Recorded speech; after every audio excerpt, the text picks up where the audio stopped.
Welcome back to the channel. I'm Fix It All Paul, and we continue with the Montgomery Wards snowblower. This is the fuel tank for that snowblower. And of course, we already did a video on taking the head off of it, got that cleaned up, ready for the new gasket. Everything looks good, and the carburetor. Well, in the course of doing this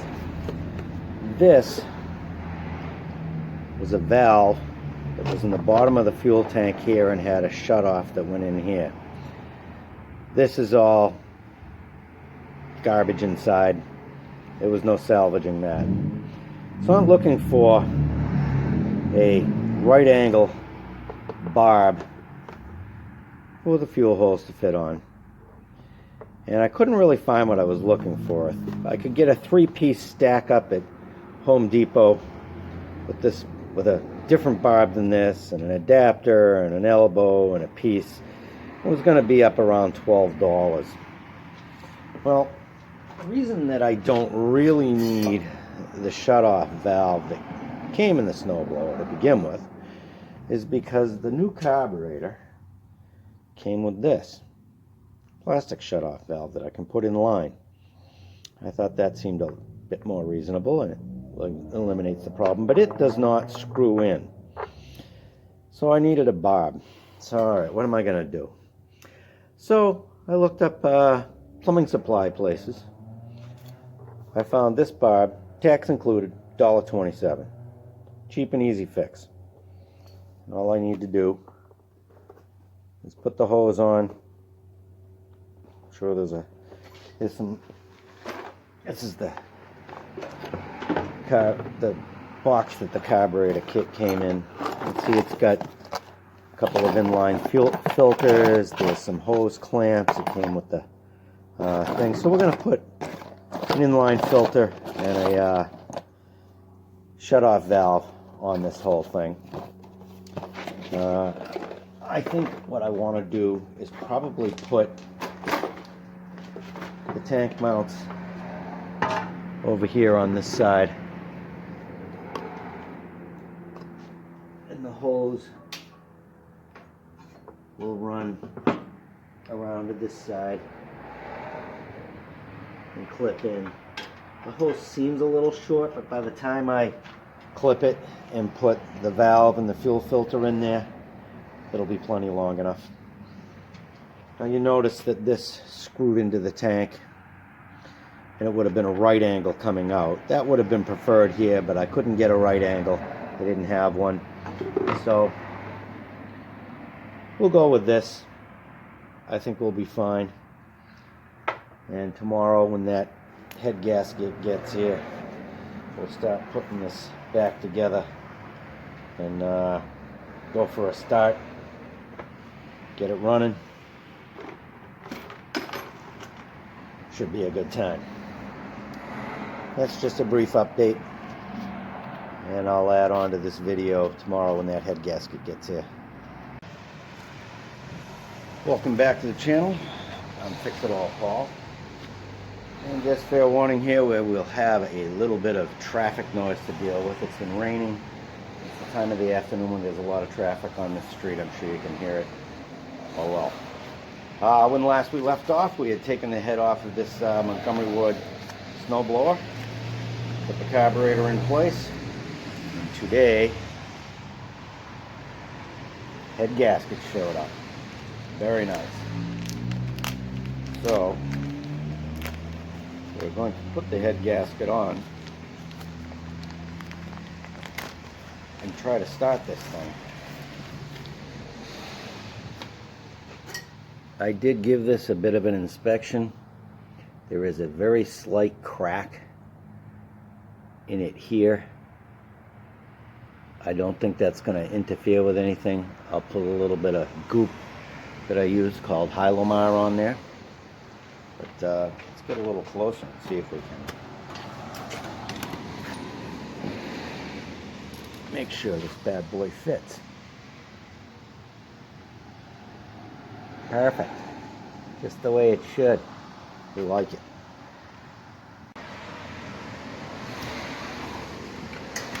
All right, we're back.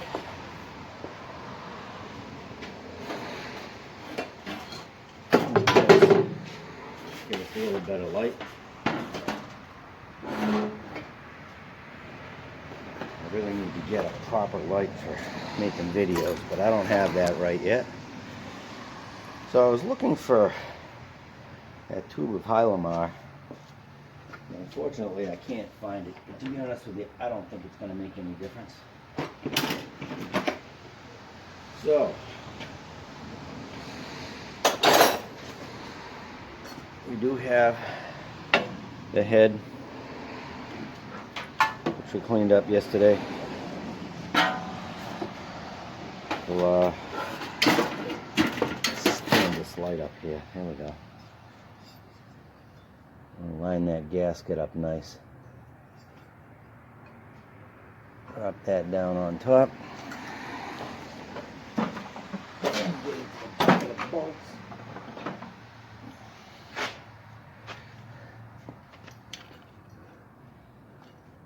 We know that this one goes on this way because we left those bolts in place yesterday.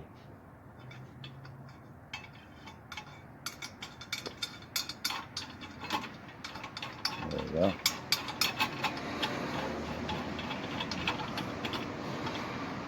Now at least we know we got line up.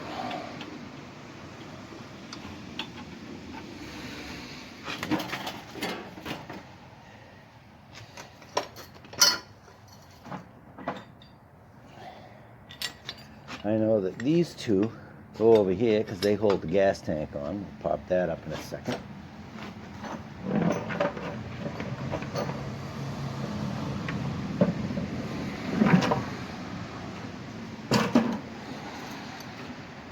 That only leaves us these four. Too short, too long. I'm pretty sure a long one has to go in here because this looks like it's a little bit higher than this. Well, that looks awfully long, doesn't it? They are the same thread. Not a huge difference in size.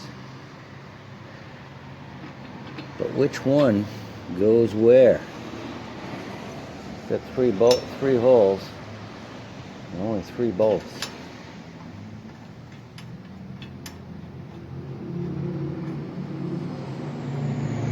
So there's enough thread reach on that. I don't think it's really going to matter.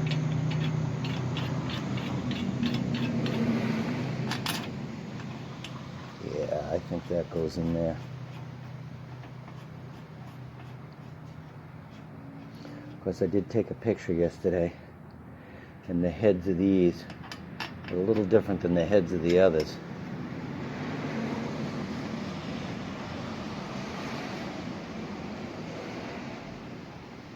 In fact, I'm reasonably sure I got these right because I've got these 3 have the same head on them, and these 2 have the same head on them, and these 4 in the middle are all different. And since we know for sure that these 2 go here, we could probably make a reasonable assumption that these 2 go here. So thread those down in there. Although I think maybe I want to double check.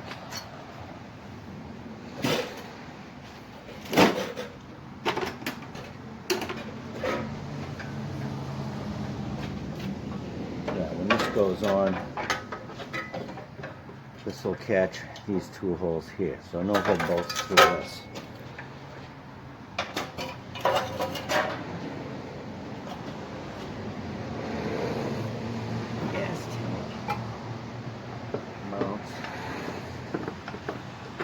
Here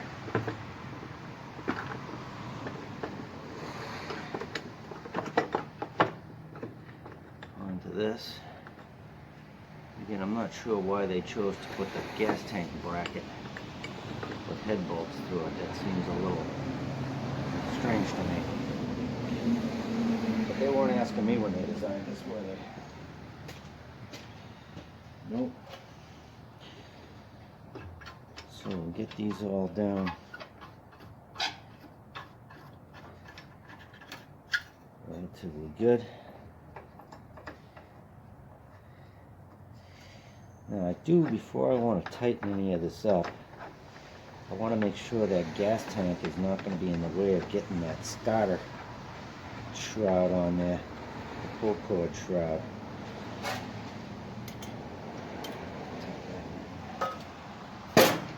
I think that it's going to be in the way.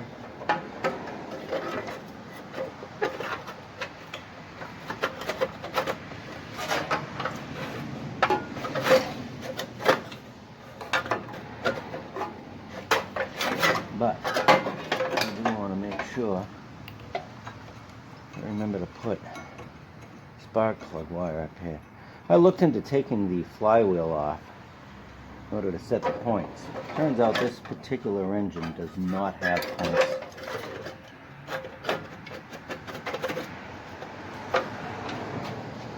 It instead has a magneto that has some sort of air gap thing.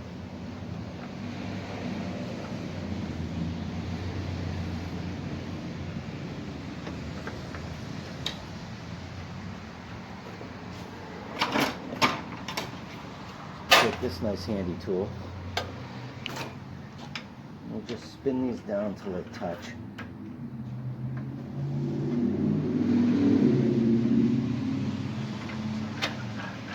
Because we are going to torque these with the torque wrench.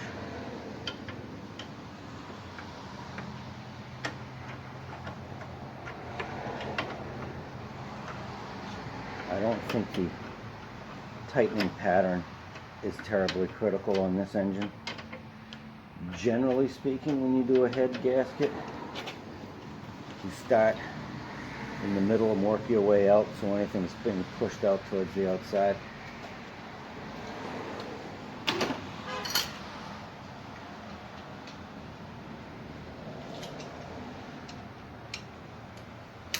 We do have an old-fashioned beam type torque wrench. They never need calibration as long as nothing gets bent.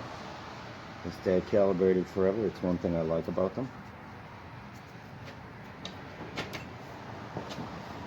I will have to consult a diagram to double check the torque on those. Alright, so I've got all of the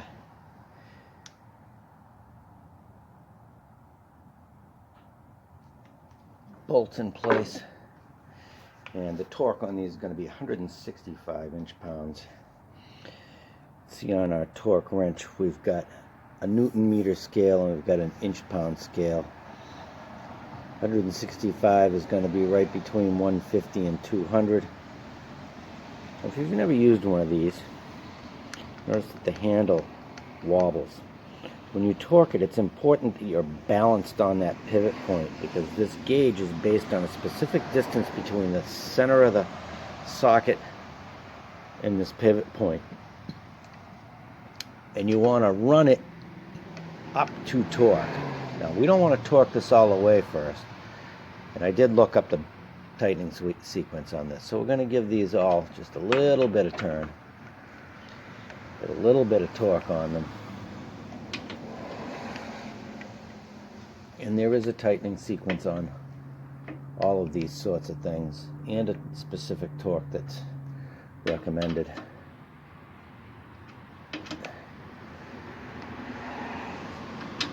The reason we do that is because you want to avoid, first you want to get a good seal, but you also want to avoid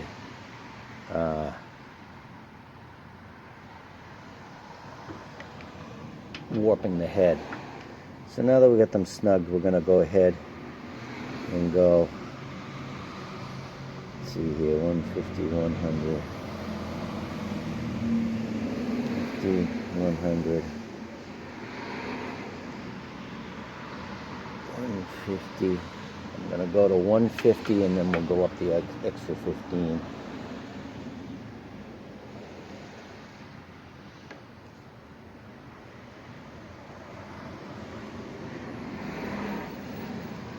150.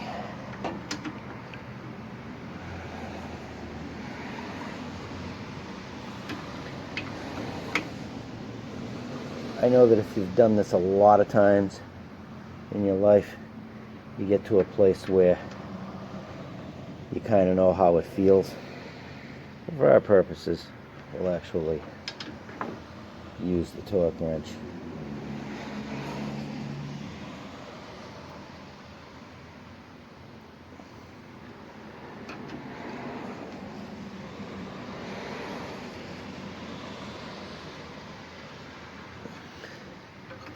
Alright, last one.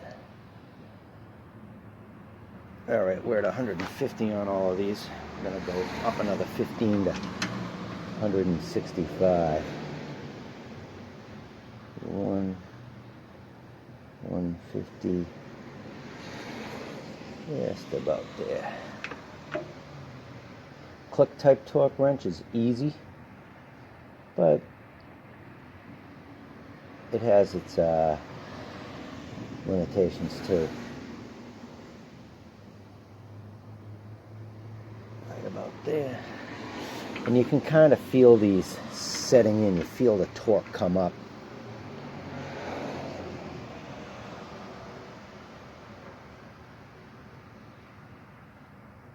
There.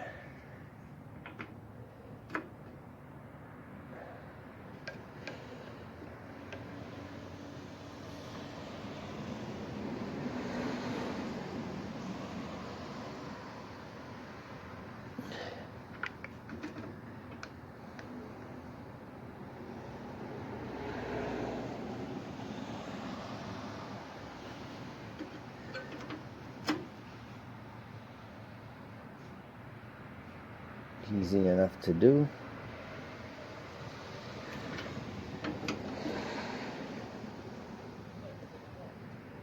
This is as much about getting an even torque as it is getting the correct torque.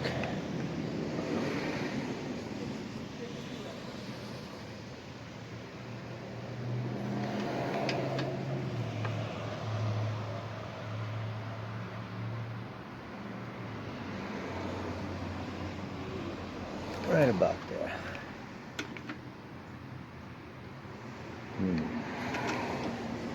This one I kind of skipped over, didn't I? I'm not terribly worried about it.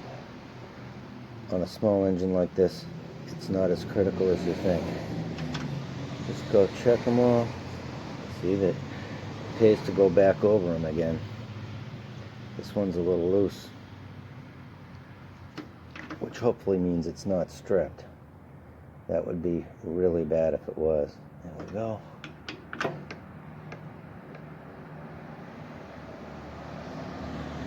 Two.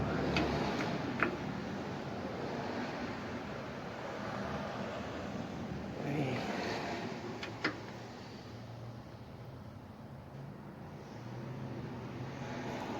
4.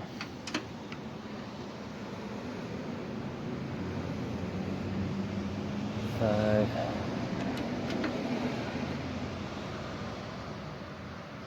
6.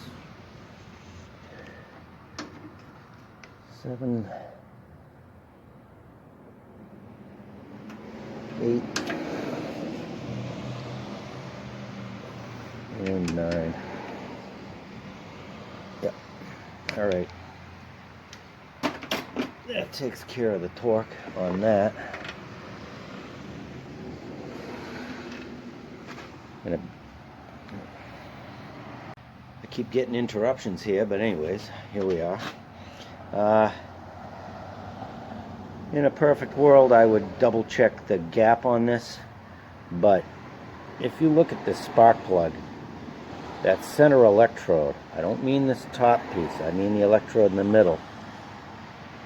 It's nice and square. The spark plug looks just about like new. So we are just going to toss it in there and go with it.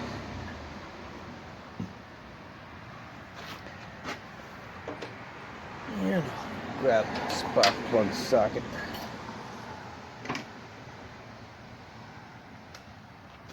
Ratchet's not, oh, that doesn't fit, that's 1/2 inch. Okay.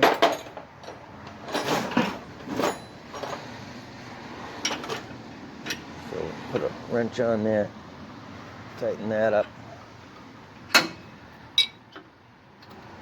That on there. Now, one of the things that I have not done yet is I have not changed the oil. So, as a result, I think I want to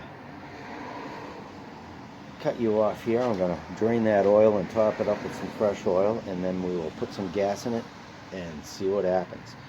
I think most of you are probably familiar with draining oil. This one, the drain is on the side here, and what I use for a drain that comes in very handy is this. It's a metal paint tray for doing roller painting. And I like this because it holds a fair amount, and it'll fit underneath there. And I think that you can see it down there. And I think if we're good, we can just open up that cap and it'll drain right into that tray. I'm going to take care of that, and then I'll be back. Alright, we are back out here. I have drained and filled the oil. Again, I apologize for all the traffic noise. I've drained and filled the oil, poured some gasoline into it. Been sitting for a minute or so. Let that fuel bulb fill up. I'm going to give it a few pulls and see what happens. Keep our fingers crossed.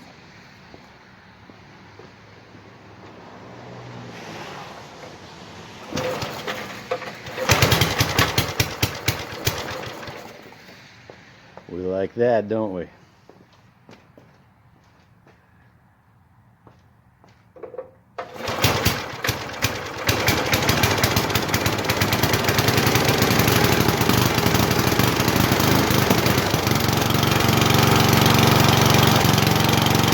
How about that?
ladies and gentlemen, is what you call the sound of success.